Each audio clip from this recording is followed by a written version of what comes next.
Shalom, selamat pagi, selamat hari Minggu untuk kita semua. Puji nama Tuhan, pada pagi hari ini kita telah tiba di minggu terakhir dari bulan November. Hampir 1 tahun kita menjalani kehidupan kita dalam kasih dan anugerah dari Bapa Sorgawi yang pemeliharaannya sangat sempurna untuk kita semua. Besarlah kasih Bapakku, mari kita menaikkan pujian bagi Tuhan Bapa kita. Kidung Jemaat 389.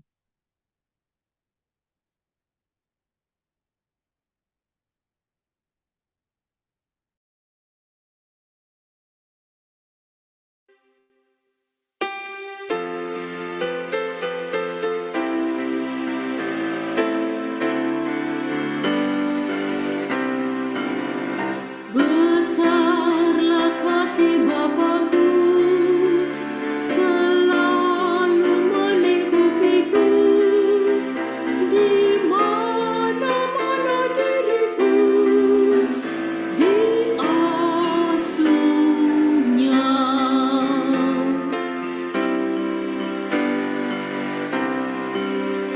Betapa kasihnya besar, tak usah hatiku gentar, ku berbahagia benar diasuhnya.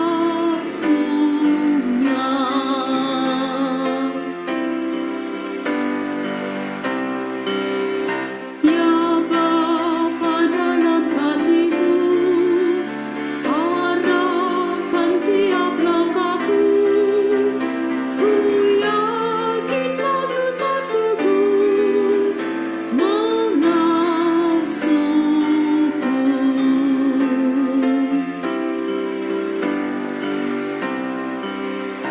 Ya Bapa atas kasih-Mu yang selalu menaungiku, ku naikkan terima kasihku kepadamu.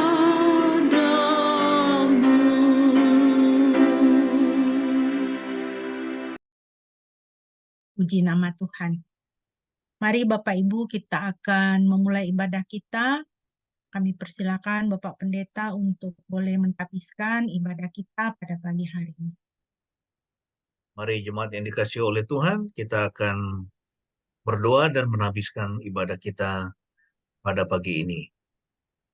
Terima kasih Tuhan untuk pagi ini, kami bersyukur atas hari Sabat, hari perhentian yang Tuhan sediakan.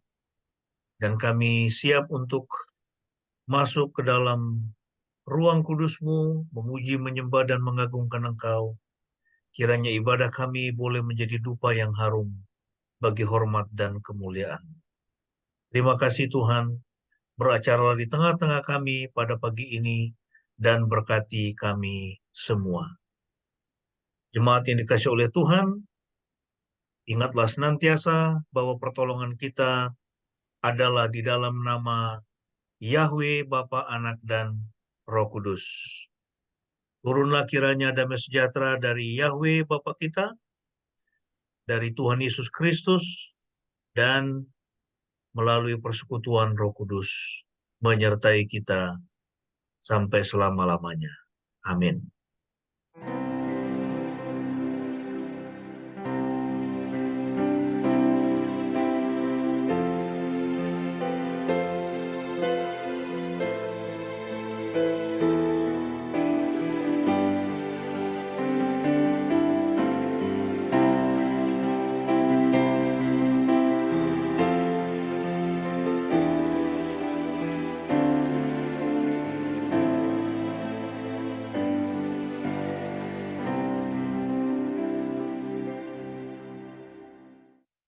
Amin, puji nama Tuhan.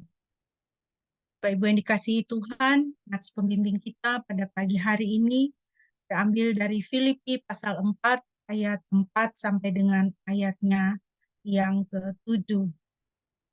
Filipi pasal 4 ayat 4 sampai dengan ayat yang ke-7, demikian firman Tuhan. Bersukacitalah senantiasa di dalam Tuhan, aku mau mengatakan sekali lagi, bersukacitalah. Biarlah kelembutan hatimu diketahui oleh semua orang. Tuhan itu dekat. Janganlah mengkhawatirkan apapun, sebaliknya biarlah permintaan-permintaanmu diketahui oleh Elohim dalam segala hal, dengan doa dan permohonan disertai ucapan syukur. Dan damai sejahtera Elohim yang melampaui segala pikiran akan menjaga hatimu dan akalmu di dalam Kristus Yesus. Puji nama Tuhan. Bapak Ibu, mari kita senantiasa menjadi orang-orang yang memuji Tuhan dan bersukacita. Sukacita itu dikehendaki Tuhan dalam hidup kita. Kenapa? Karena Tuhan sangat mengasihi kita. Kita bersukacita karena Tuhan baik dalam hidup kita. Dan biarlah kita senantiasa mengucap syukur. Dan kiranya damai sejahtera Tuhan yang melampaui segala akal pikiran boleh bertahta di dalam kehidupan kita. Mari kita terus memuji Tuhan dengan bermazmur dari Mazmur 37 ayat 18 sampai dengan ayat 27. Mazmur 37 ayat 18, Mazmur 37 ayat 18 sampai 27. Mari kita bermazmur, saya akan memimpin pembacaan. Mari kita memuji Tuhan. Yahweh mengetahui hari-hari orang yang tulus dan harta warisan mereka tetap untuk selama-lamanya. Mereka tidak akan malu pada masa kemalangan dan mereka akan dikenyangkan pada masa kelaparan. Namun orang fasik akan binasa dan musuh-musuh Yahweh akan seperti domba yang tambun. Mereka akan habis seperti asap, mereka lenyap. Orang fasik meminjam dan tidak pernah dikembalikan, tetapi orang benar menunjukkan kemurahan hati dan memberi. Sebab orang-orang yang diberkatinya akan mewarisi negeri, tetapi orang-orang yang dikutuknya akan dilenyapkan. Langkah-langkah orang benar ditetapkan oleh Yahweh, dan dia berkenan atas jalannya. Apabila dia jatuh, tidaklah sampai tergeletak, karena Yahweh menopang tangannya. Sejak aku muda hingga sekarang menjadi tua, aku tidak pernah melihat orang benar ditinggalkan maupun keturunannya meminta-minta roti. Ayat 26 dan 27. Sepanjang hari dia bermurah hati dan memberi pinjaman, dan keturunannya diberkati. Berbaliklah dari yang jahat dan lakukanlah yang baik, maka engkau akan tinggal selama-lamanya. Puji nama Tuhan. Bapak Ibu yang dikasihi Tuhan, firman Tuhan mengatakan kepada kita dari pembacaan Mazmur kita tadi bahwa semua pemeliharaan Tuhan, ya, itu Tuhan berikan kepada kita. Dia sangat baik, dia menjaga kita sampai pada masa tua. Firman Tuhan tadi di dalam Mazmur dikatakan, keturunan orang benar tidak akan meminta-minta, tetapi Tuhan memelihara mereka. Dan respon yang benar atas kebaikan Tuhan adalah mendekat kepada Tuhan dan hidup benar di hadapan Tuhan. Kita akan merenungkan firman Tuhan yang merupakan penuntun di dalam kehidupan kita. Untuk persiapan kita menaikkan pujian, mari kita teduhkan hati. Kita mau siapkan diri, kita mau merenungkan firman Tuhan yang akan disampaikan oleh Bapak Pendeta. Mari kita naikkan pujian ini bersama-sama. Mari kita teduhkan hati.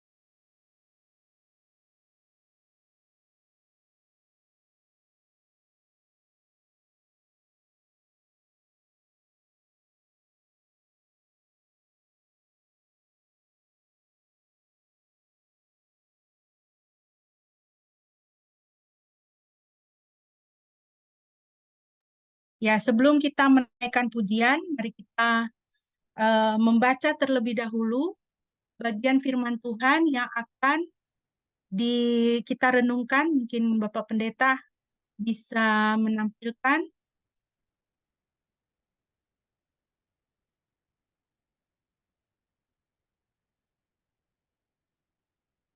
Yakobus 4 ayat 1 sampai 12. Yakobus pasal 4 ayat 1 sampai dengan ayat 12. Ya. Boleh saya mohon kesediaan Saudari Eli untuk bisa membacanya? Yakobus 4 ayat 1 sampai 12.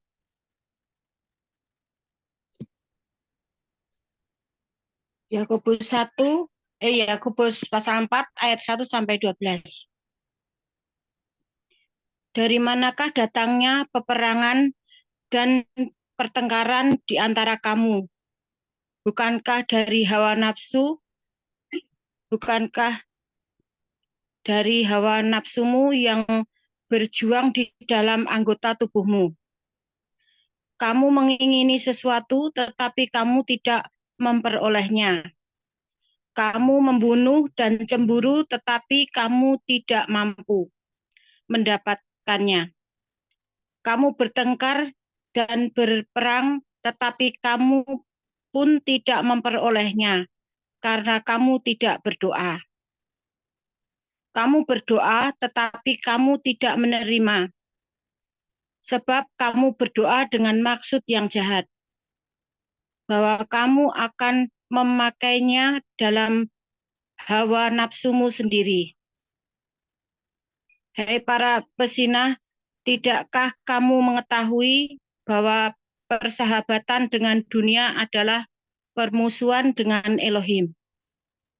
Jadi siapa saja yang ingin menjadi sahabat dunia ini, ia adalah musuh Elohim.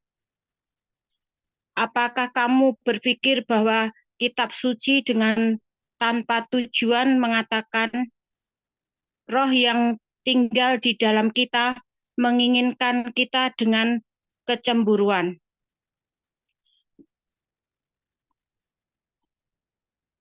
Namun Dia memberi anugerah yang lebih besar.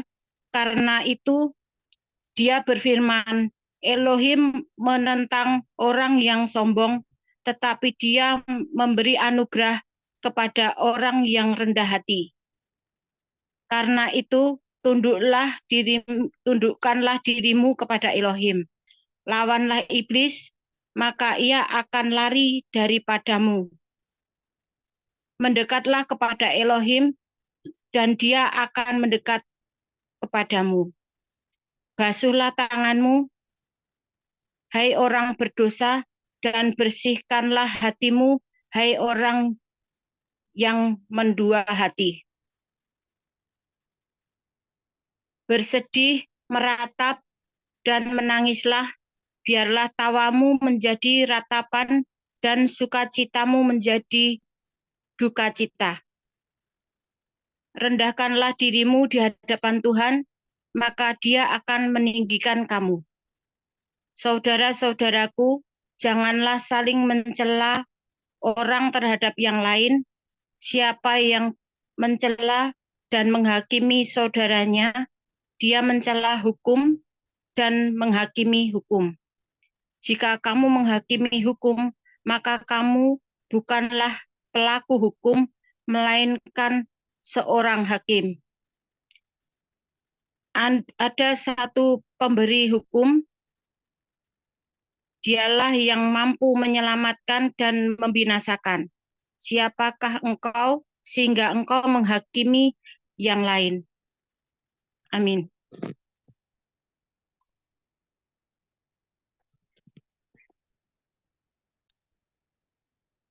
Mari kita memuji Tuhan sebelum kita akan berdoa dan merenungkan firman Tuhan.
Mari kita berdoa sebelum kita merenungkan firman Tuhan. Terima kasih untuk pagi ini, ya Tuhan. Kami diberikan waktu untuk membaca dan merenungkan sebagian firman-Mu. Kiranya Roh Kudus menguasai hati dan pikiran kami, dan menolong kami agar kami mengerti firman Tuhan, juga diberikan kemampuan agar kami bisa mengaplikasikannya di dalam kehidupan kami sehari-hari, sehingga perjalanan kami boleh berhasil, dan kami semua beruntung. Terima kasih Tuhan. Berfirmanlah, kami sedia mendengar. Dalam nama Tuhan Yesus, kami berdoa. Amin. Shalom, selamat pagi semua, saudara dikasih oleh Tuhan. Saya percaya semua kita dalam keadaan yang baik, ya, dan senantiasa di dalam berkat-Nya. Ya, kita akan melanjutkan pembahasan kita dari Yakobus, ya. Ya, jadi dari Yakobus kita sudah masuk pada pembahasan Yakobus pasal yang ke-4, ya, ayat 1 sampai 12 yang tadi sudah kita baca, dan saya beri topik dari pembacaan kita, yaitu penyebab konflik dan cara mengatasinya. Ya, apa yang menjadi penyebab konflik, ya, di dalam kehidupan manusia, ya, di dalam kehidupan kita. Ya, pasti kita semua pernah dan mungkin saat ini sedang juga berkonflik, ya, sedang mengalami konflik-konflik di dalam kehidupan, ya, apapun itu bentuknya. Nah, kita ingin tahu, ya, menurut surat Yakobus ini, ya, apa yang menjadi penyebabnya, kemudian bagaimana caranya kita bisa terbebas, ya, dari konflik, ya, atau bagaimana caranya kita bisa mengatasi konflik. Nah, kita akan mulai dengan apa yang menjadi penyebab konflik, ya. Nah, yang pertama, kalau kita lihat di dalam teks yang tadi kita baca, ya, penyebab konflik yang pertama itu adalah, ya, hawa nafsu, ya, atau hedonisme. Ya, hedonisme, ya, yang tadi sudah kita baca. Kita akan melihat lagi ayatnya, ya. Yakobus 4 ayat 1, ya. Rasul Yakobus dia mulai dengan kalimat seperti ini. Dari manakah datangnya peperangan dan pertengkaran di antara kamu? Ya, kita lihat sekarang dalam dunia ini, ya, ada peperangan Israel dengan itu Palestina, itu mengerikan, ya. Itu sangat mengerikan sekali. Kita melihat pemandangannya setiap hari, ya, baik di TV nasional maupun TV luar negeri, ya, apalagi Al Jazeera itu, ya, mengerikan sekali. Rusia, Ukraina, ya, bahkan, ya, itu konfliknya sudah sampai ke Indonesia, ya. Kemarin itu terjadi kerusuhan di Bitung, ya, pendukung Israel dengan pendukung Palestina bentrok, sampai ada korban itu, ya. Tetapi tidak disiarkan di TV nasional karena itu sangat sensitif, ya, itu isu yang sangat sensitif. Ya, kita harap itu tidak melebar ke bagian lain dari Indonesia, ya, karena itu bisa menjadi kerusuhan yang berbau sara.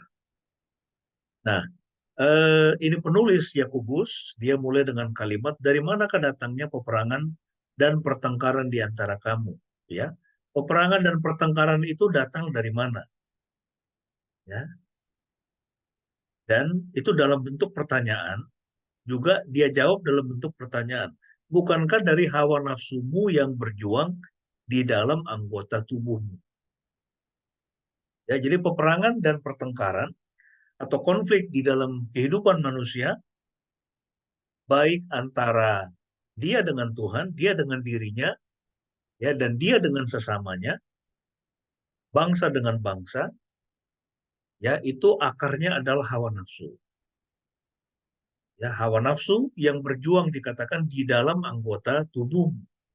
Ya, manusia yang telah jatuh ke dalam dosa, kemudian memiliki hawa nafsu yang tidak lagi sejalan dengan kehendak Tuhan.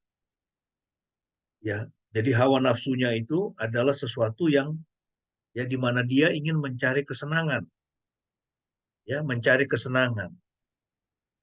Ya, dalam bahasa asli ya kata hawa nafsu di sini dipakai kata hedonon, ya, hedonon, ya. Dan dari kata inilah kemudian kita mengenal istilah hedonisme. Ya, kata hedonisme di zaman modern memiliki arti yang sangat spesifik.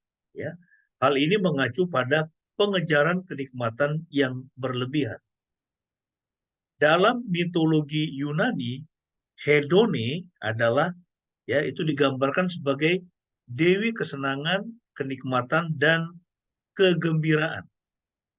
Ya, dia adalah satu-satunya putri Eros, dewa cinta dan istrinya Psyche. Ya, jadi ada dewi namanya Dewi Hedone. Ya, di dalam mitologi Yunani itu dia digambarkan sebagai dewi kesenangan, kenikmatan dan kegembiraan. Jadi kita melihat bahwa dalam dunia ini itu luar biasa ya. Ya, di mana manusia itu begitu dikuasai sekali dengan hawa nafsu. Ya, dan tujuan hidupnya adalah mengejar kenikmatan yang berlebihan. Ya, kita lihat di mana-mana, Saudara. Ya, orang yang dikuasai oleh hawa nafsu, dia tidak akan pernah puas. Ya, dia punya satu baju, dia ingin dua, dia ingin tiga, dia ingin baju-baju yang bermerek, dia ingin tas yang bermerek, dia ingin mobil yang bermerek, dia ingin rumah yang makin lama makin bagus. Ya, nah jadi intinya di sini adalah ya mengejar kenikmatan yang berlebih. Ya, dan inilah salah satu sumber ya dari adanya konflik ya di dalam kehidupan manusia, ya, yaitu apa namanya untuk memenuhi hawa nafsu. Ya, orang tidak pernah puas dengan apa yang dia miliki, dia ingin lebih, dia ingin lebih, dia ingin lebih. Ya, itu yang menjadi itu banyak sekali menjadi ya sumber konflik di dalam satu keluarga. Ya, ada yang tidak puas, dia ingin dapat lebih banyak, ya kan? Sampai kemudian orang berantem gara-gara warisan misalnya. Ya, ini saya punya itu sepupu itu di Sumatera sana, ya, itu mereka itu berantem itu soal warisan. Yang paling tua menguasai banyak sekali bagian dari warisan dari orang tuanya, itu adik-adiknya, itu tidak dibagi, bahkan dia merampas itu punya adik-adiknya. Nah, mengapa semua itu terjadi? Itu karena hawa nafsu. Ya, mengejar kenikmatan yang berlebih. Orang berpikir bahwa dengan punya harta lebih banyak, uang lebih banyak, dia akan menjadi lebih puas. Ya, ada bangsa-bangsa yang tidak puas dengan keadaannya, ya, dengan luas tanah yang dia miliki, dia ingin memperlebar, ya, itu memperlebar tanahnya, memperlebar kekuasaannya. Ya, kita lihat di dalam dunia itu terjadi, ya, Vladimir Putin, ya, Rusia menginvasi Georgia, ya, menginvasi ya itu negara-negara di sekitarnya. Sekarang dia berusaha untuk menginvasi Ukraina. Jadi itu terjadi konflik. Nah, ini yang menjadi penyebab yang pertama, yang mengapa terjadi uh, konflik ya atau peperangan ya atau pertengkaran ya di dalam kehidupan manusia itu adalah oleh karena hawa nafsu. Ya, hawa nafsu. Mengejar kenikmatan yang berlebih. Nah, kita mesti hati-hati Saudara di dalam kehidupan kita ini ya oleh karena ya dunia ini menawarkan begitu banyak ya. Ya, itu menawarkan begitu banyak hal sehingga membuat apa? Orang ingin lebih, orang ingin lebih, orang ingin lebih. Dia tidak puas dengan menggunakan handphone misalnya harga berapa? 3-4 juta, ya dia harus pakai iPhone yang harganya belasan juta, bahkan sampai 15-20 juta. Padahal dia tidak terlalu memerlukan itu atau dia tidak memerlukan ya handphone yang begitu canggih ya karena biasanya dia hanya untuk browsing YouTube misalnya atau ngambil foto dan sebagainya. Tapi Orang nggak pernah puas. Ya, dan dunia ini menawarkan begitu banyak ya pengejaran kenikmatan yang berlebih dalam banyak aspek kehidupan. Nah, kita mesti hati-hati. Ya, kita harus menjaga mata kita ini. Ya, begitu juga dalam hal apa? Kekuasaan misalnya. Ya, orang tidak puas yaitu berkuasa selama 10 tahun, dia ingin lebih. Ya, tapi karena udah nggak bisa, akhirnya apa? Anaknya yang kemudian itu dimajukan. Ya, asal keluargaku bisa tetap dapat pijakan di kekuasaan. Ya, sampai kemudian segala cara dihalalkan. Itulah manusia. Ya, manusia yang telah jatuh ke dalam dosa. Ya, nah kita mesti hati-hati dengan ini hawa nafsu ya. Hawa nafsu ini dalam berbagai aspek ya, apakah itu kekuasaan, ya apakah itu dengan materi, ya uang, ya juga seks, ya itu dan sebagainya, ya jabatan dan sebagainya. Nah, ini yang pertama yang menjadi sumber dari konflik di dalam kehidupan manusia menurut Rasul Yakobus. Ya, di mana orang lebih mengedepankan hawa nafsunya. Ya, hedonon, ya hawa nafsu. Ya, itu yang pertama, Saudara. Kemudian yang kedua, mengapa terjadi konflik ya di dalam kehidupan manusia itu adalah karena mereka tidak berdoa. Ya, tidak berdoa atau dia memiliki motivasi doa yang salah. Ayat yang kedua dikatakan seperti ini. Kamu mengingini sesuatu, tetapi kamu tidak memperolehnya. Kamu membunuh dan cemburu. Ya, ini kata cemburu bisa diterjemahkan iri hati. Kamu membunuh dan cemburu, tetapi kamu tidak mampu mendapatkannya. Kamu bertengkar dan berperang, tetapi kamu pun tidak memperolehnya karena kamu tidak berdoa. Ya, jadi alasan yang kedua timbulnya konflik dalam kehidupan manusia itu adalah apa? Karena mereka tidak berdoa. Ya, tidak datang kepada Tuhan ya dengan motivasi doa yang benar ya dan membiarkan Tuhan bekerja. Ya. Ini masalah dalam kehidupan manusia itu adalah dia tidak berdoa, dia berusaha dengan kekuatannya, ya dia tidak mengandalkan Tuhan. Ya karena kamu tidak berdoa, kata Rasul Yakobus. Kamu berdoa tetapi kamu tidak menerima sebab kamu berdoa dengan maksud yang jahat. Bahwa kamu akan memakainya dalam hawa nafsumu sendiri. Ada juga yang berdoa tapi doanya itu tidak dengan motivasi yang benar. Ya, motivasi doa yang benar itu seperti apa? Ya, seperti yang diajarkan oleh Tuhan Yesus ketika dia berdoa di Getsemani. Bapa, kalau boleh cawan ini lalu daripadaku, kalau boleh kesulitan ini lalu daripadaku, tetapi jangan kehendakku yang jadi, kehendakmu yang jadi. Ya, kita boleh berdoa untuk meminta sesuatu, ya, itu meminta rumah yang lebih bagus, meminta pekerjaan yang lebih bagus, ya, meminta kepada Tuhan mengharapkan gaji yang lebih besar, nggak salah. Ya. Kemudian berharap anak-anak kita bisa punya pekerjaan atau dia bisa studi yang lebih tinggi, itu bagus nggak? Bagus. Ya, kita bisa sampaikan itu kepada Tuhan. Ya, tetapi semua doa kita itu harus diakhiri dengan jangan kehendakku yang jadi, kehendakmu yang jadi. Ya, itu artinya apa? Waktu kita berdoa, ya doa itu apa sih sebetulnya? Doa itu adalah pengakuan bahwa saya tidak sanggup, Tuhan yang sanggup. Karena itu saya datang kepada Tuhan. Saya meminta pertolongannya, saya meminta berkatnya, ya, tetapi ya saya biarkan dia bekerja menurut apa yang dia inginkan. Kenapa, saudara? Karena apa yang kita inginkan itu belum tentu apa yang Tuhan inginkan. Ya, di dalam Yesaya dikatakan, ya firman Tuhan mengatakan, rancanganku bukanlah rancanganmu, jalanku bukanlah jalanmu. Setinggi langit di atas bumi, demikian tingginya jalanku dengan jalanmu dan rancanganku dengan rancanganmu. Ya, kita mungkin berpikir bahwa rancangan kita ini adalah rancangan yang terbaik.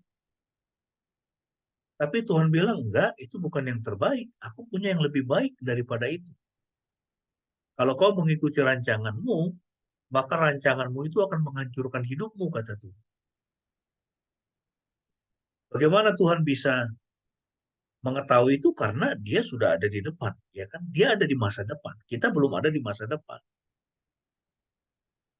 Ya, dia sudah ada di masa depan, kita belum ada di masa depan.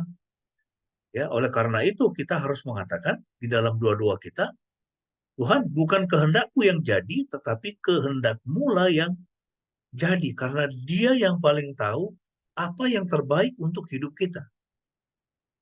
Dia yang paling tahu apa yang terbaik untuk anak-anak kita. Ya, karena Dia sudah ada di masa depan. Ya, nah sehingga kita perlu berdoa kepada Tuhan, juga berdoa dengan motivasi yang benar. Ya, bukan berdoa dengan maksud yang jahat, ya kan? Ini seperti di ayat yang ketiga ini, ya, orang meminta sesuatu, dia juga berdoa, tetapi dia punya motivasi yang salah.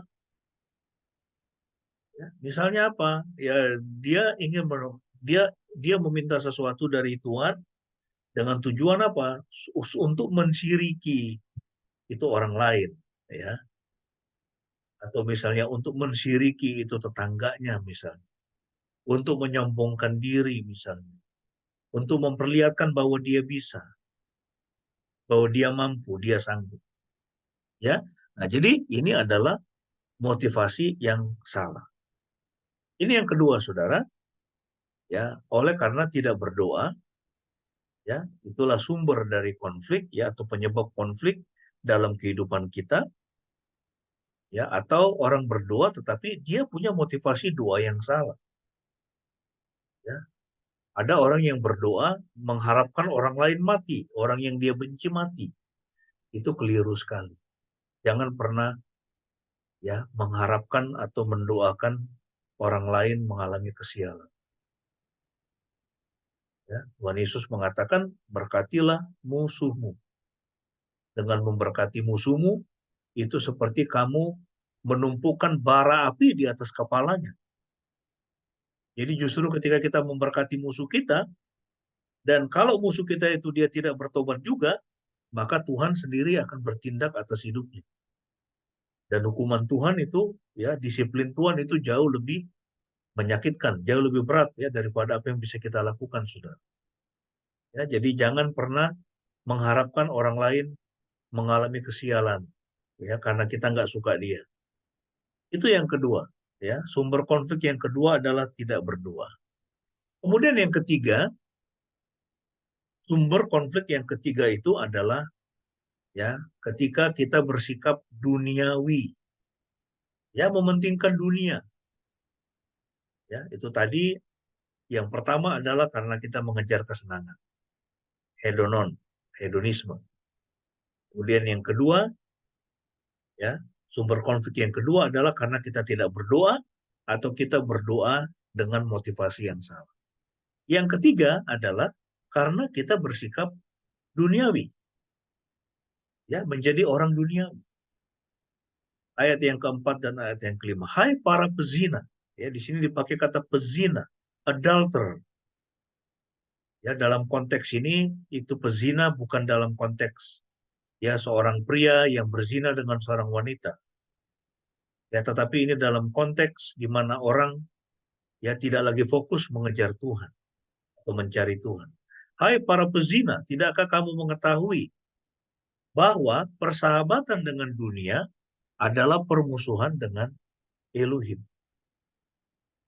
Jadi siapa saja yang ingin menjadi sahabat dunia ini, ia adalah musuh Elohim.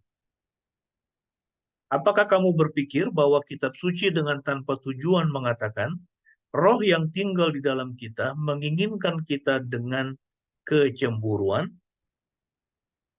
Ya, roh di sini maksudnya itu Roh Kudus, ya, Roh Tuhan. Roh Tuhan yang tinggal dalam kita. Ya, roh Tuhan yang menjadi meterai bahwa kita ini adalah miliknya. Ya, karena dia sudah menebus kita di dalam Kristus. Nah, Tuhan yang sudah menebus kita dalam Kristus dan menjadikan kita menjadi anak-anaknya, menjadikan kita miliknya. Nah, kalau di dalam perjanjian lama itu gambarannya Tuhan itu sebagai suami, Israel sebagai istri.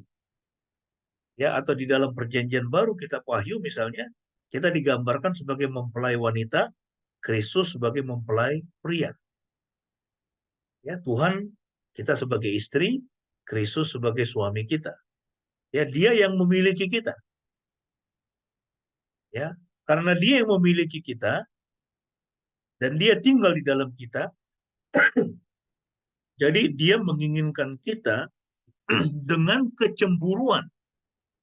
Ya, kita sudah membahas ini, ada beda antara iri hati dengan itu cemburu. Ya, iri hati itu adalah Anda menginginkan sesuatu, Anda tidak memilikinya, orang lain memilikinya, lalu Anda merasa sakit. Ya, itu dengan diri Anda karena Anda tidak memiliki sesuatu itu. Ya, iri hati itu sifatnya negatif. Kalau cemburu itu beda. Ya, cemburu itu adalah Tuhan memiliki kita. Tapi kita pergi beribadah kepada ilah-ilah lain. Kemudian Tuhan merasa cemburu karena kita ini adalah milik. Ya, nah jadi kita mesti ingat ya bahwa dalam dunia ini itu ada ya itu pertempuran ya antara keinginan duniawi dengan keinginan surgawi. Kebenaran dengan dosa.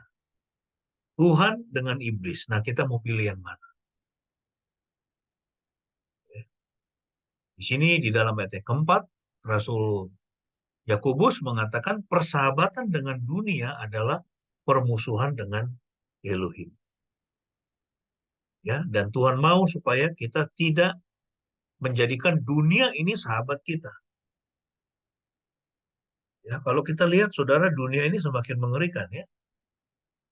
Saya setiap hari itu ya karena saya banyak bekerja, membuat video, kemudian bekerja di YouTube juga, melakukan penginjilan melalui YouTube. Tapi juga saya banyak browsing, banyak itu berita-berita atau podcast-podcast, ya. Dan kalau kita lihat nilai-nilai dunia ini memang mengerikan, ya. Itu bagaimana kaum LGBT misalnya itu mempromosikan eh, itu paham mereka ya melalui YouTube, melalui media sosial, itu mengerikan saudara. Ya, kita mesti waspada itu, ya, dan anak-anak kita harus benar-benar ya itu kita ajar agar mereka itu tertanam kuat ya di dalam Alkitab. Ya, siapa saja yang ingin menjadi sahabat dunia ini, ia adalah musuh Elohim. Ya, jangan kita menjadikan dunia ini sahabat kita. Ya, karena dunia ini sedang berjalan menuju kebinasaan.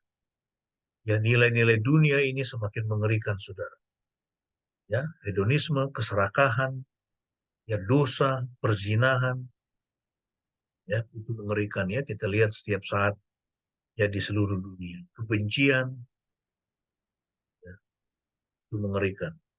Ya, mari kita benar-benar ya itu menjadikan Tuhan ya sebagai sahabat kita, Tuhan sebagai tujuan hidup. Jadi itu yang pertama, Rasul Yakobus dia menjelaskan apa yang menjadi penyebab konflik. Ya, yang pertama adalah orang dikuasai oleh hawa nafsu. Ya, dia dalam hidupnya itu adalah untuk mencari kesenangan dan dia berpikir bahwa ya kesenangan, kebahagiaan itu hanya mungkin kalau saya punya uang banyak, saya punya jabatan, saya punya kekuasaan, ya saya punya barang-barang yang bagus. Ya, itu yang pertama. Kemudian yang kedua adalah ya itu mengapa terjadi konflik karena orang tidak berdoa atau orang berdoa dengan motivasi yang salah. Orang tidak mengandalkan Tuhan. Orang tidak membiarkan kehendak Tuhan yang terjadi atas hidupnya. Ya, dia tidak menselaraskan kehendak Tuhan dengan kehendak hidupnya. Kemudian yang ketiga tadi yang sudah kita bahas adalah orang bersikap duniawi. Ya, menjadikan dunia ini sahabat. Jangan jadikan dunia ini sahabat. Ya, kita mesti hati-hati, mata kita harus ada filternya. Ya, filternya itu apa? Yaitu firman Tuhan. Ya, waktu kita melihat, ya, tiap hari ya, ini berapa jam kita di depan handphone misalnya, atau di depan laptop misalnya. Kemudian kita terhubung dengan, ya, ini semua isme-isme, semua paham-paham dari dunia ini. Ya. LGBT lah, sampai kemudian ada pendeta yang mengaku Yesus itu bukan Tuhan, bukan Juru Selamat, bukan Gembala yang baik, bukan Yahweh. Ya. Jadi ini kerusakan ini luar biasa, saudara. Ya, baik di luar gereja maupun di dalam gereja, ya, kita harus selalu kembali kepada firman.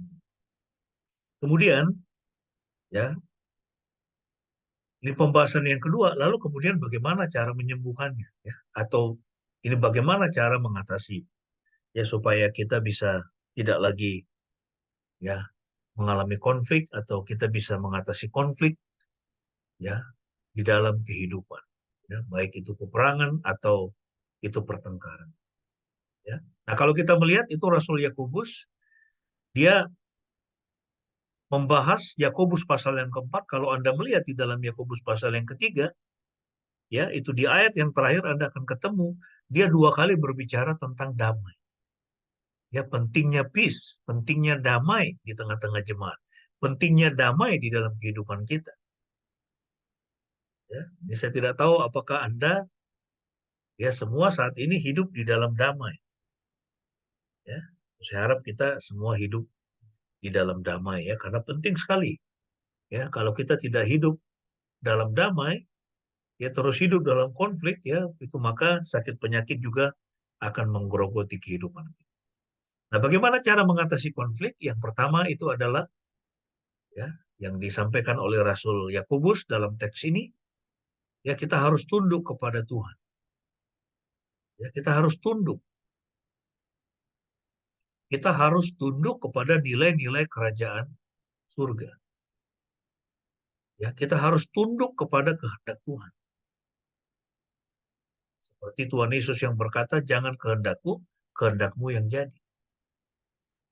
Ya, kalau Tuhan mengizinkan kita mengalami kesulitan, ya, jangan cepat-cepat, ya, minta kesulitan itu diangkat, atau jangan cepat-cepat, ya, itu menyalahkan Tuhan atas kesulitan yang Anda alami.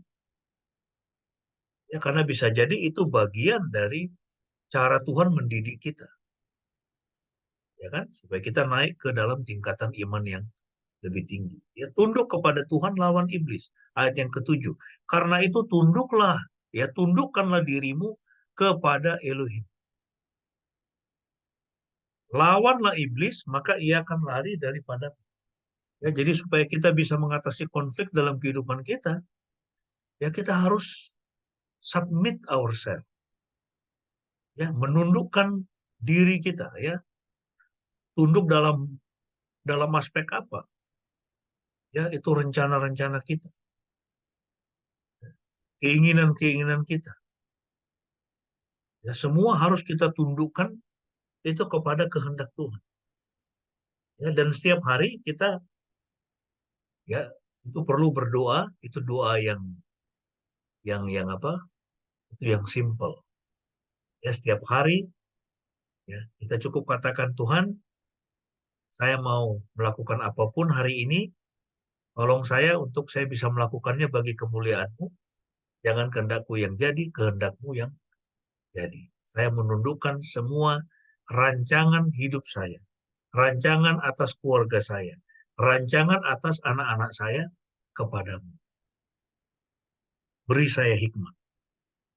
Ya, nah, jadi ini yang pertama, bagaimana caranya kita bisa menyelesaikan konflik, ya, dalam kehidupan kita adalah tunduk kepada Tuhan. Kalau kita sudah tunduk kepada Tuhan, kita bisa melawan iblis. Ya. Ada banyak orang nggak tunduk kepada Tuhan, dia coba lawan iblis, habislah dia. Ya. Kalau kita tunduk kepada Tuhan, maka kita akan punya kuasa untuk melawan pekerjaan-pekerjaan setan yang berusaha untuk menghancurkan kita. Ya, tetapi kalau kita tidak mau tunduk kepada Tuhan, kita tidak mau tunduk kepada firman Tuhan, ya, tidak mau tunduk kepada kehendak Tuhan, ya, maka kita tidak punya kuasa untuk melawan si iblis. Ya, karena orang yang tidak tunduk kepada Tuhan, pasti dia hidup di dalam dosa. Dan kalau orang hidup ya di dalam dosa, boro-boro dia bisa melawan setan. Ya, dia justru menjadi temannya setan. Ya, jadi tunduklah kepada Tuhan dan lawanlah iblis. Ya, itu yang pertama yang disampaikan oleh Rasul Yakobus ya dalam teks ini. Ya, bagaimana caranya kita untuk bisa mengatasi konflik. Kemudian yang kedua, ya, supaya kita mendekatkan diri. Ya, jadi tidak hanya kita tunduk kepada Tuhan, kemudian melawan iblis, ya, kita juga dinasihatkan supaya kita mendekatkan diri kita kepada Tuhan. Mendekatlah kepada Elohim dan Dia akan mendekat kepadamu. Ya, itu ada ayat firman Tuhan mengatakan, carilah Tuhan selama Ia berkenan ditemui, berserulah kepadanya selama Ia dekat. Carilah Tuhan selama Ia berkenan ditemui. Ya, karena ada saatnya di mana dosa seseorang atau dosa satu bangsa itu sedemikian parahnya hingga itu murka Tuhan sedemikian menyala-nyala dan dia bilang nggak bisa, ini saya harus hukum ini. Ya, itu seperti Sodom dan Gomora. Ya, karena tidak bertobat-bertobat. Akhirnya dihancurkan sama sekali, dibinasakan sama sekali. Itu saya pikir itu yang terjadi ya pada konflik Israel dengan Palestina. Kita tidak katakan bahwa Israel tidak punya salah, ya dia juga ada salahnya. Tidak sedikit juga, tetapi yang dilakukan Hamas pada tanggal 7 Oktober itu mengerikan, saudara. Ya kan? Mengerikan sekali itu. Mereka menyerang satu festival musik, ya, kemudian ya, itu orang-orang Hamas itu masuk ke rumah-rumah orang Israel, kemudian ya bayi-bayi dipenggal di atas tempat tidur, kemudian banyak yang dibakar dalam mobilnya, kemudian ratusan orang diculik. Itu orang-orang sipil itu. Ya bukan kompeten, ya itu bukan militer, ya itu orang-orang sipil yang tidak bersenjata. Jadi ya kalau kita lihat kasihan juga ya, hancur seperti itu kan Gaza itu. Tapi itulah ya. Makanya Tuhan Yesus mengatakan eh, apa? Itu dalam hukum emas ya. Itu kalau kita ingat itu dalam hukum emas Tuhan Yesus. Tuhan Yesus dia mengatakan, apapun yang engkau ingin orang lain perbuat kepadamu, perbuatlah demikian kepada mereka. Apapun yang orang lain ingin perbuat kepadamu, perbuatlah demikian kepada mereka. Itu disebut golden rule, hukum emas. Kita ingin orang lain berbuat apa kepada kita? Kita ingin orang lain mengasihi kita, menyayangi kita, bersikap baik, bersikap ramah kepada kita. Ya kan? Kita ingin pembantu kita itu bersikap baik, bersikap ramah kepada kita. Maka berlakulah, perbuatlah seperti itu kepada dia. Ya, itu kepada orang lain. Kalau engkau ingin orang lain mengasihimu, maka kasihi dia. Kita tidak bisa mengharapkan orang lain mengasihi kita kalau kita tidak mengasihi dia. Itu sama seperti anak-anak kita kan. Ya, kalau kita kerjanya marah-marah terus kepada anak-anak kita, suka mukuli anak-anak kita, dia akan benci kepada kita. Dia tidak akan suka kepada orang tuanya. Kasih anakmu, kasih dengan benar ya. Ya, itu sesuatu kita perlu mendisiplinkan mereka. mendidik mereka, tetapi kita harus hati-hati, ya, karena mereka bisa menangkap maksud kita mendidik, tetapi yang dia tangkap adalah kita benci sama dia atau kita menyakiti dia. Jadi harus hati-hati. Ya, setiap anak itu beda-beda, jadi perlakuannya juga harus penuhi. Itulah golden rule. Apapun yang engkau ingin orang lain perbuat kepadamu, perbuat demikian kepada mereka. Nah, kita kembali ke dalam teks kita ini, ya. Nasihat yang kedua dari Rasul Yakobus itu adalah bagaimana caranya kita bisa mengatasi konflik itu adalah supaya kita mendekatkan diri kita kepada Tuhan.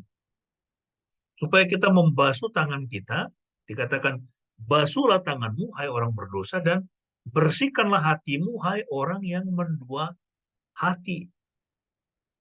Ya, basuh tangan, ya, bersihkan hati, ya, dari segala dosa. Ya, kita sudah membahas itu, ya, dosa apa?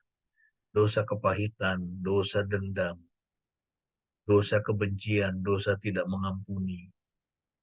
Ya, basuh, bersihkan hati kita dari semua dosa. Mendekat kepada Tuhan itu artinya jadikan Tuhan sebagai goal. Jadikan Tuhan sebagai tujuan hidup. Bukan hedonisme, bukan kesenangan, bukan kebahagiaan. Ada orang yang apa? Yang dia kejar itu adalah kebahagiaan. Ya kan? Yang dia kejar itu adalah kesenangan. Uang, jabatan. Ya kan? Sehingga apapun dia lakukan. Ya segala cara dia lakukan. Ya termasuk dia melanggar hukum sekalipun. Ya, itu kita sedih ya apa yang terjadi pada ini presiden kita ya. Ya kan? Tinggal sedikit lagi, saudara. Dia akan jadi apa? Tinggal sedikit lagi dia akan jadi negarawan itu. Akan jadi role model untuk presiden-presiden berikut. Tapi dia gagal. Dia gagal. Jadi memang kekuasaan itu tuh luar biasa ya. Kalau kita sudah sekian lama di kekuasaan, wah, makanya ada istilah post power syndrome. Post power syndrome, orang yang sudah berkuasa tiba-tiba dia tidak lagi berkuasa, wah, dia rasa kehilangan yang luar biasa. Itu beda dengan kita yang mungkin ya kita ini itu kekuasaan kita sangat kecil atau lingkupnya sangat kecil. Hingga waktu kita kehilangan itu kita tidak terlalu terganggu. Gak usah jauh-jauh, gak usah bicara soal ini presiden kita ya. Kalau Anda kehilangan pekerjaan aja bisa. Ya kan, itu pekerjaan itu kan salah satu apa? Ya di situ ada unsur kebahagiaan di situ, ada unsur kesenangan di situ, ada gaji di situ, ada prestise mungkin. Lalu tiba-tiba itu diambil. Ya, itu bagaimana? Kita masih bisa tetap bahagia nggak? Kita masih bisa tetap bersuka cita nggak? Kalau kita tidak menjadikan Tuhan sebagai tujuan hidup kita, sebagai goal dalam kehidupan kita, tapi yang kita kejar itu adalah kebahagiaan yang sifatnya temporer, ya kebahagiaan duniawi, hedonisme, dalam bentuk apapun, ya dalam berbagai bentuk. Apakah itu kekuasaan, jabatan, gaji, uang, ya, bukan Tuhan sebagai goal, maka kita akan kecewa. Ya, kita akan kecewa. Ya, jadi jadikanlah Tuhan sebagai goal, ya, bukan kebahagiaan. Kalau Tuhan sebagai goal dalam kehidupan kita, maka ya bukan hanya di masa kini, di kekekalan pun kita akan mengalami sukacita. Ya, kita akan bertemu dengan Tuhan dengan muka. Yang ketiga, sudah poinnya ada 4. Bagaimana caranya kita mengatasi konflik dalam kehidupan? Yaitu kita perlu bersedih, ya, meratap, menangis karena dosa. Ya, jadi bersedih, meratap dan menangis itu jangan karena apa? Kehilangan pekerjaan. Ya, saya pernah kehilangan pekerjaan. Saya pernah kehilangan gaji yang cukup besar, ya, tapi tetap sukacita. Jadi kita nggak perlu menangis soal itu karena Tuhan menjamin hidup kita. Ya, bersedih, meratap, dan menangis itu karena dosa. Biarlah tawamu menjadi ratapan dan sukacitamu menjadi duka cita. Jadi yang disampaikan oleh Rasul Yakobus dalam bagian ini ya, untuk bisa mengatasi konflik itu adalah bersedih, meratap, dan menangislah karena dosa-dosamu. Ya, atas apa yang kau perbuat. Ya, ini saya nggak tahu tuh orang Hamas itu dia yang sudah bunuh sampai berapa? 1.200 kalau nggak salah di tanggal 7 Oktober itu. Ya, membakar hidup-hidup, mencincang, menyembelih bayi-bayi itu dipancung di atas tempat tidurnya, ya.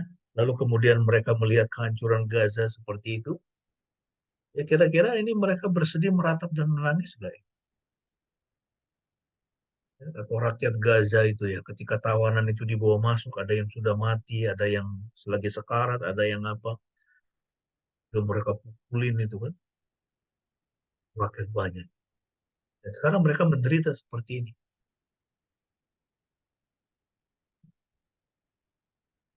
Jadi ya kita berdoa ya supaya yang terjadi ya, itu juga termasuk untuk orang Israel juga, untuk orang-orang Yahudi juga yang mungkin berpikir bahwa mereka ini adalah bangsa pilihan, ya kan, sebagai bangsa pilihan. Kemudian itu orang-orang Palestina itu kelas 2, kelas 3 begitu. Bisa jadi ada kesombongan ya kan. Ya, kita melihat di YouTube itu video-video bagaimana ada itu prosesi orang-orang Kristen bawa salib. Ya, mereka itu lagi jalan salib ya, itu para peziarah di Yerusalem. Kemudian ada lewat itu orang-orang Yahudi Ortodoks. Kemudian mereka meludah-meludah itu.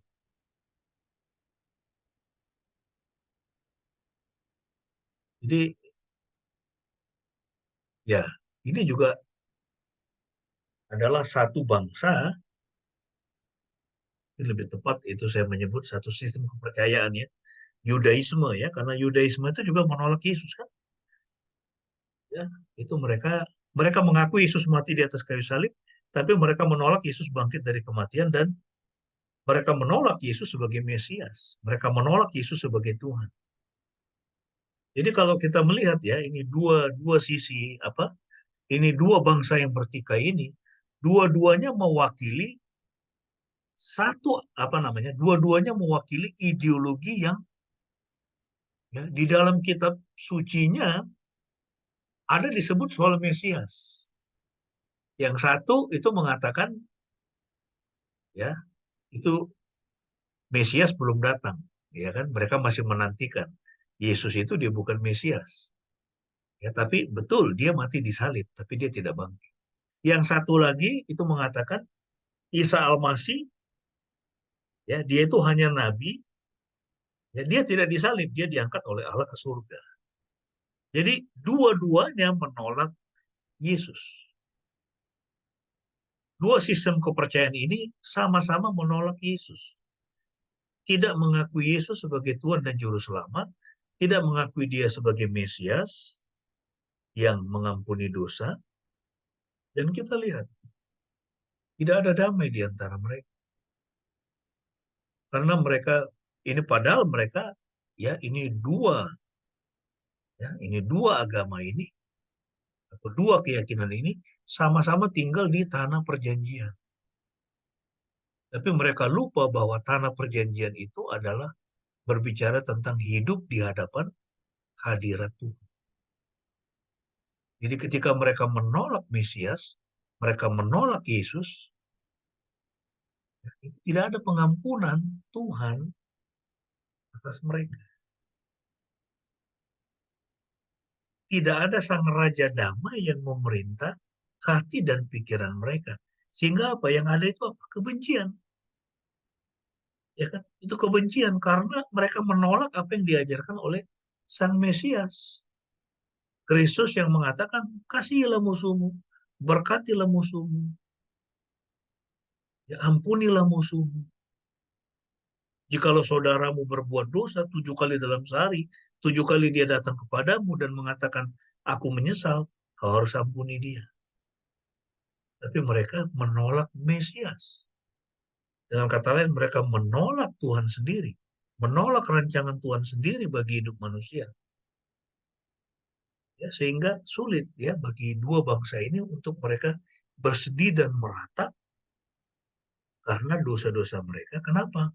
Karena mereka masih menolak Yesus Kristus Sang Raja, Sang Mesias yang mengampuni dosa.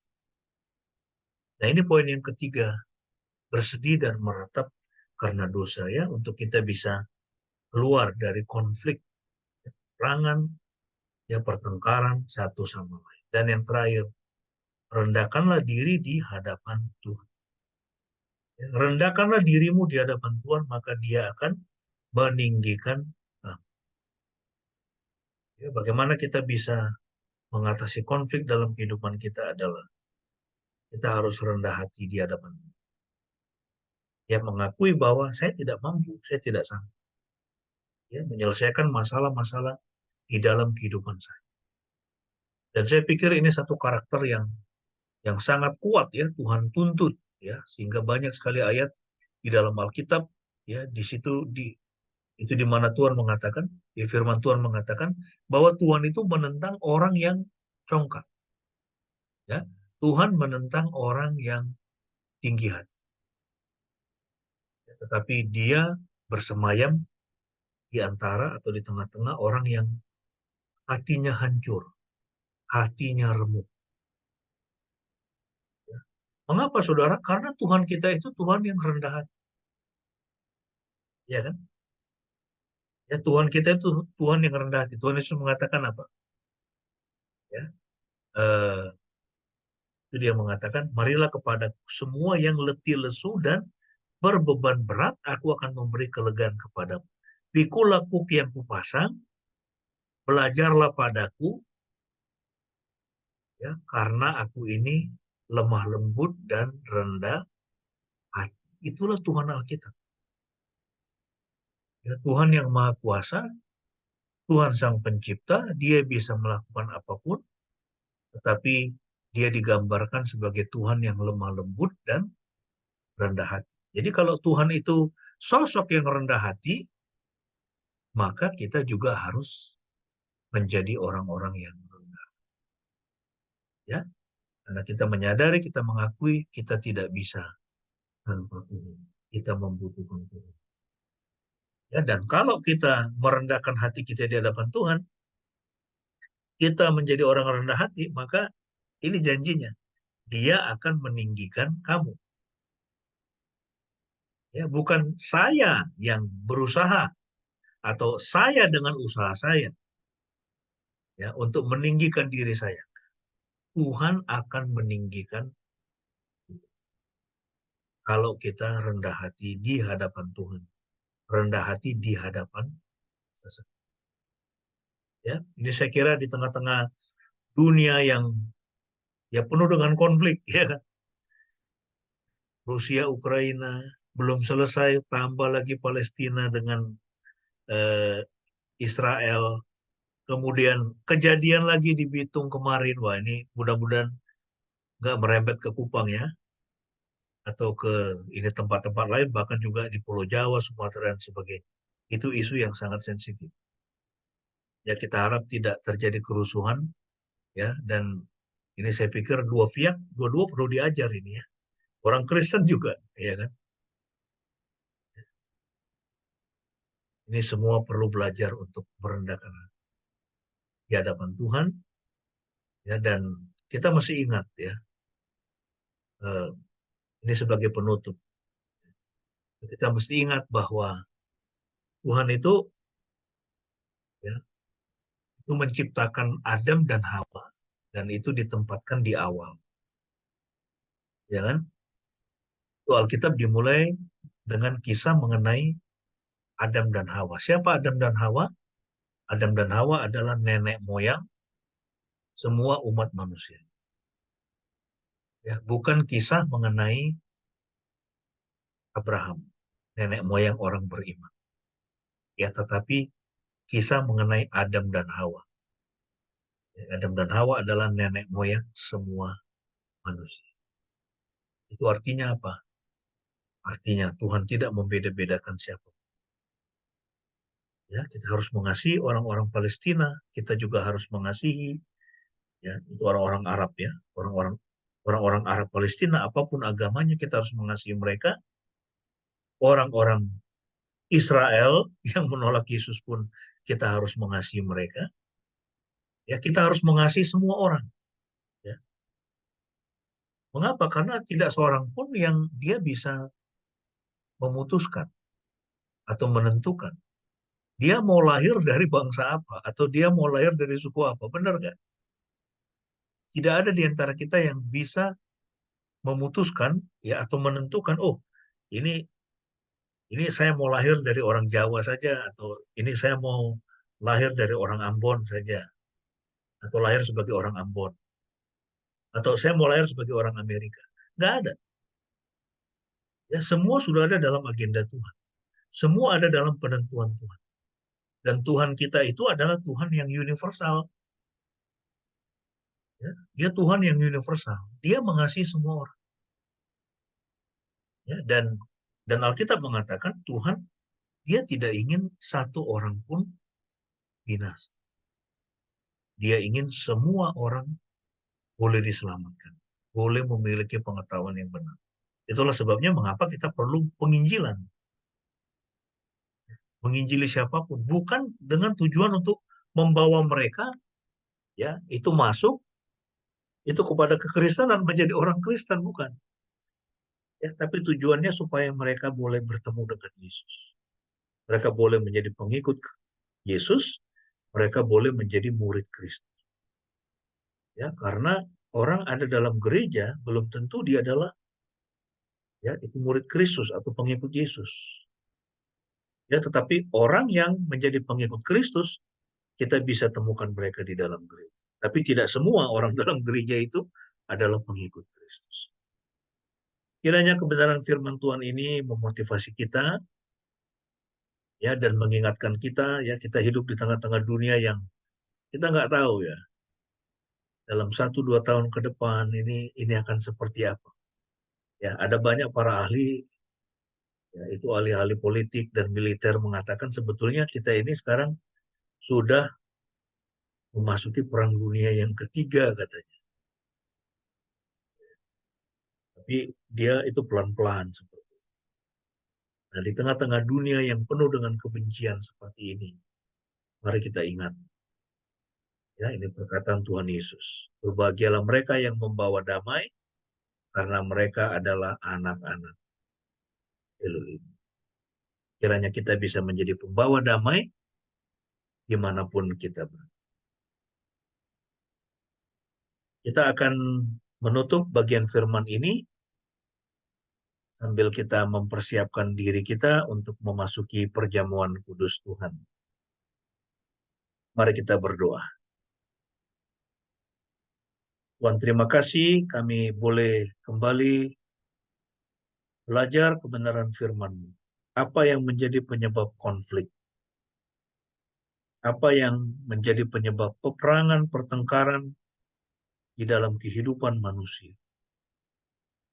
Tetapi juga bagaimana cara mengatasinya? Dan kami diingatkan bahwa kami harus menjadikan Tuhan tujuan utama hidup kami. Menjauhkan diri, menjaga hati kami dari segala bentuk ketamakan, hedonisme, mencari kesenangan dunia. Jadikan kami orang-orang kudus. Terima kasih Bapa, meteraikan kebenaran firman-Mu, dan saat ini kami akan memasuki perjamuan kudus. Mengingat tubuh dan darah Tuhan Yesus yang sudah diserahkan bagi kami. Supaya kami boleh mendapatkan pengampunan dosa dan hidup yang kekal. di dalam nama Kristus. Berkati kami semua Tuhan, sucikan dan layakkan kami untuk memasuki meja perjamuan kudus Tuhan. Terpujilah namamu dalam nama Tuhan Yesus. Kami berdoa. Amin. Baik, kita akan memasuki perjamuan kudus pada pagi ini. Kita mempersiapkan roti dan anggur sambil kita mengingat bahwa Tuhan Yesus pada malam sebelum dia diserahkan untuk kemudian dia disalibkan, Tuhan Yesus mengadakan perjamuan Paskah yang terakhir bersama dengan para murid. Dan malam itu Tuhan Yesus mengambil roti, kemudian dia memecah-mecahkannya dan dia berkata, inilah tubuhku yang diserahkan bagi kamu. Perbuatlah ini setiap kali kamu memakannya menjadi peringatan akan aku. Mari jemaat kita mengangkat roti di tangan kanan kita, bersyukur untuk tubuh Tuhan Yesus yang sudah dipecah-pecahkan, sambil mengingat firman Tuhan yang mengatakan, oleh bilur-bilurnya kamu semua sudah disembuhkan. Makanlah dengan penuh pengucapan.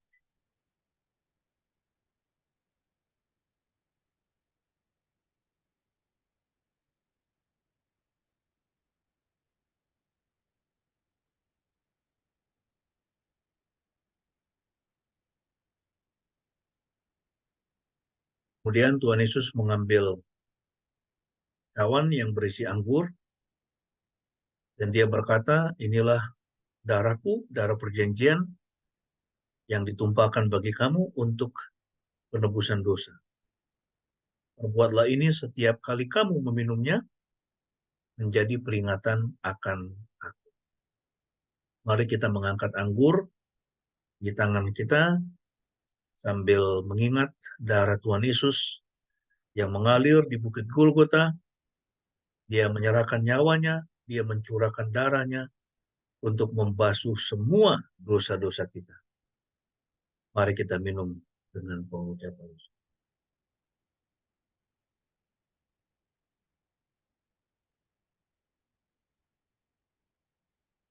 Saya mempersilakan Ibu Pendeta untuk menutup kita dengan doa sekaligus doa syafaat. Bapak Ibu, mari kita bersatu hati, kita berdoa. Bapa, kami sangat mengucap syukur Tuhan, pada pagi hari ini kami boleh beribadah, memuji Engkau, dan menikmati persekutuan dengan saudara seiman dan menikmati persekutuan dengan firman-Mu. Kiranya firman-Mu boleh berakar, bertumbuh, dan berbuah di dalam kehidupan kami bagi hormat kemuliaan nama-Mu. Bapa di surga, kami mengucap syukur untuk semua kebaikan Tuhan yang sudah kami terima dalam minggu yang lalu. Kami mengucap syukur untuk kebaikan Tuhan di hari-hari yang akan datang yang Tuhan sudah sediakan untuk kami. Untuk semuanya itu Tuhan, kami berterima kasih. Bapa di surga, pada pagi hari ini kami tetap mau berdoa untuk bangsa dan negara kami. Kiranya Tuhan tolong di dalam hari-hari ini menjelang pemilihan presiden dan juga kepala-kepala daerah tahun depan, Tuhan tolong bangsa kami. Senantiasa Tuhan karuniakanlah kepada kami semua hikmat untuk melihat segala sesuatu sebagai anak-anak Tuhan, memandang bangsa kami dengan mata Tuhan. Sebagai anak-anak Tuhan, memandang bangsa kami dengan hati kasih Tuhan. Kami berdoa Tuhan, mohon anugerah Tuhan, kiranya keadilan, kebenaran, damai sejahtera, keamanan, semua yang baik boleh memerintah di dalam bangsa dan negara kami. Pulihkanlah kami ya Bapa, ampunilah dosa-dosa kami, baik kami secara pribadi maupun kami sebagai bangsa di hadapan-Mu Tuhan.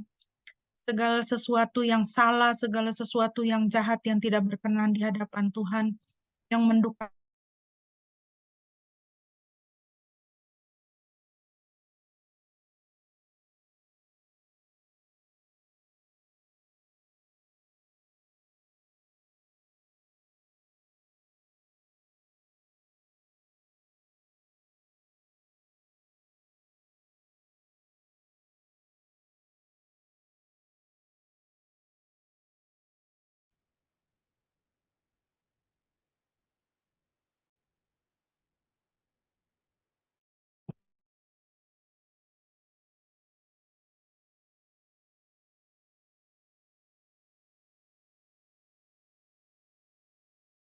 Berkatilah bangsa kami ya Bapa, ampunilah dosa dan salah kami Tuhan.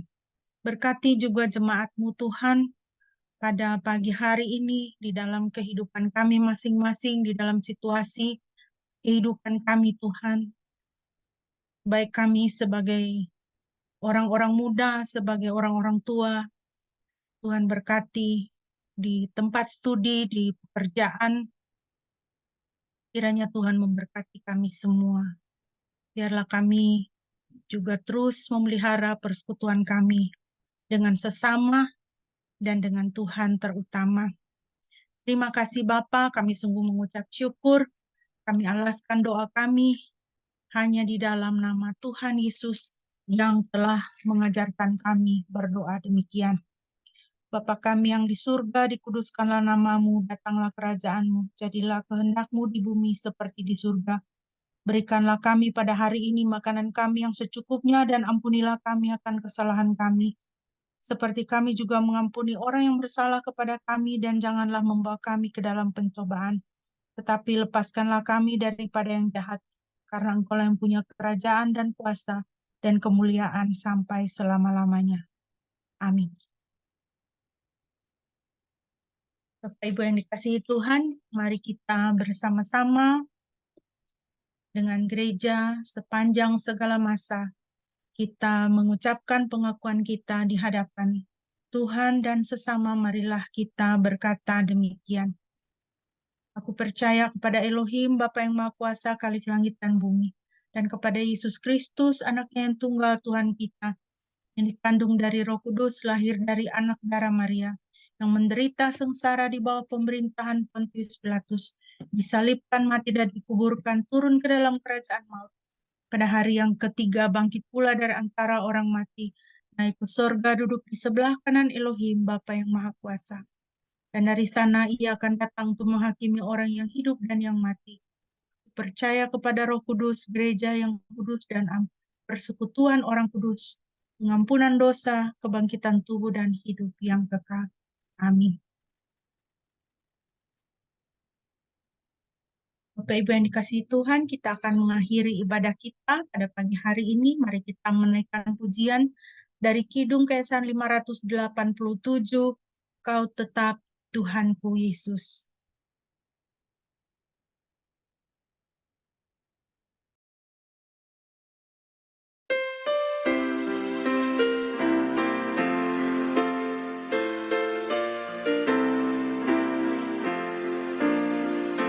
Kau tetap Tuhanku Yesus yang mengisi hidupku.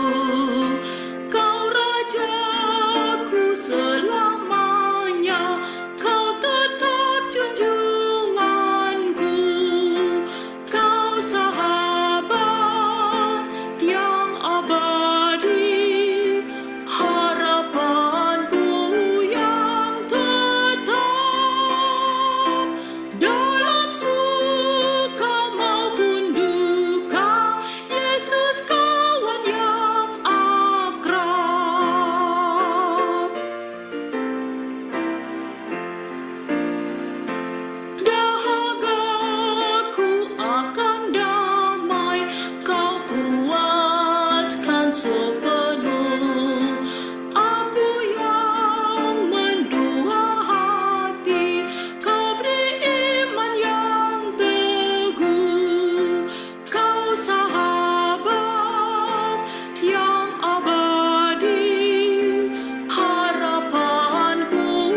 ku harapkan mengasihiku terus. Satu saja ku andalkan, kasih Yesus penebus. Kau sahabat yang abadi, harapanku yang tetap. Dalam suka maupun duka, Yesus kawan yang akrab.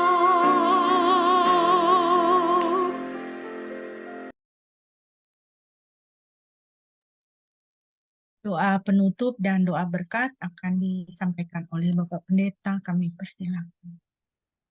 Mari jemaat yang dikasihi oleh Tuhan, kita akan mengakhiri ibadah kita sambil kita menerima berkat-Nya. Yahweh memberkati engkau dan memelihara engkau. Yahweh membuat wajah-Nya bersinar atasmu dan memberi engkau anugerah. Yahweh mengarahkan wajah-Nya kepadamu dan memberi engkau damai sejahtera. Amin.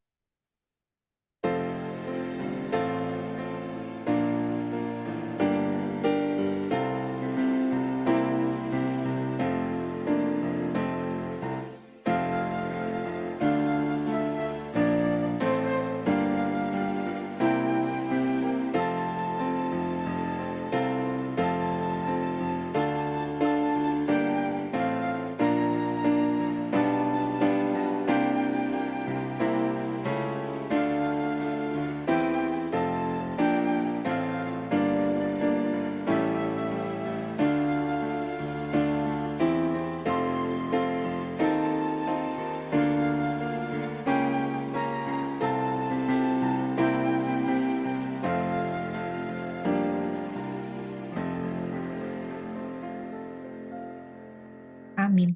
Mari kita bersaat teduh.